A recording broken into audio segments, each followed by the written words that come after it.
नमस्कार सखींनो, स्वागत आहे तुमचं गावरान तडका रेसिपीजमध्ये, जिथं चव पारंपरिकतेची आणि प्रेमाची संगत. आज मी तुमच्यासाठी घेऊन आले आहे भन्नाटेची रेसिपी. चला तर मग सुरू करूया.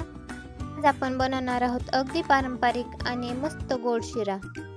शिरा म्हटलं की लगेच काहींच्या तोंडाला पाणी सुटते, पण माझ्यासाठी तो फक्त गोड पदार्थ नाही, तो आहे माझ्या आईच्या हातचं प्रेम, आठवणींचा गंध आणि प्रत्येक घासात भरलेला आनंद.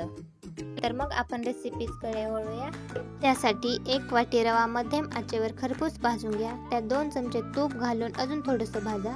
रवा हलका सोनेरी रंगाचा झाला की तो या बाजूला एका प्लेटमध्ये काढा आणि त्याच कढईमध्ये 4 चमचे तूप गरम करण्यास ठेवा. तूप गरम झाले की त्यामध्ये 2 वाटी पाणी ओता. याला हलकीशी उकळी येऊ द्या.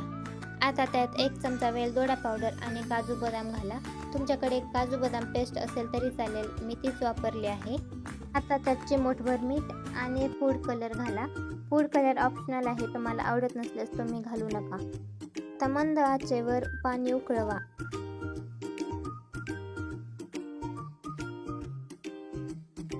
उकळी आली की त्यात भाजलेला रवा घाला आणि सतत हलवत राहा. गॅस मंदच ठेवा. सतत हलवत राहिल्याने त्यातील गुठळा कमी होतील.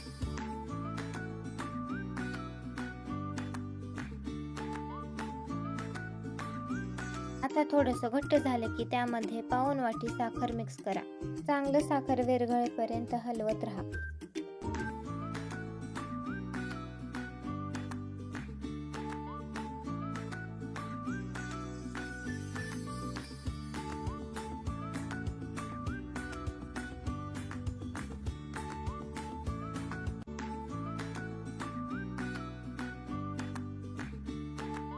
मग थोडा वेळ झाकण ठेवून वाफेवर 2 मिनिट वाफवू द्या. आता शेवटी त्यानंतर त्यामध्ये मनुके घाला. मनुके देखील ऑप्शनल आहेत, पण मनुक्यांनी काही वेगळीच चव येते, त्यामुळे तुम्ही आवर्जून मनुके घाला.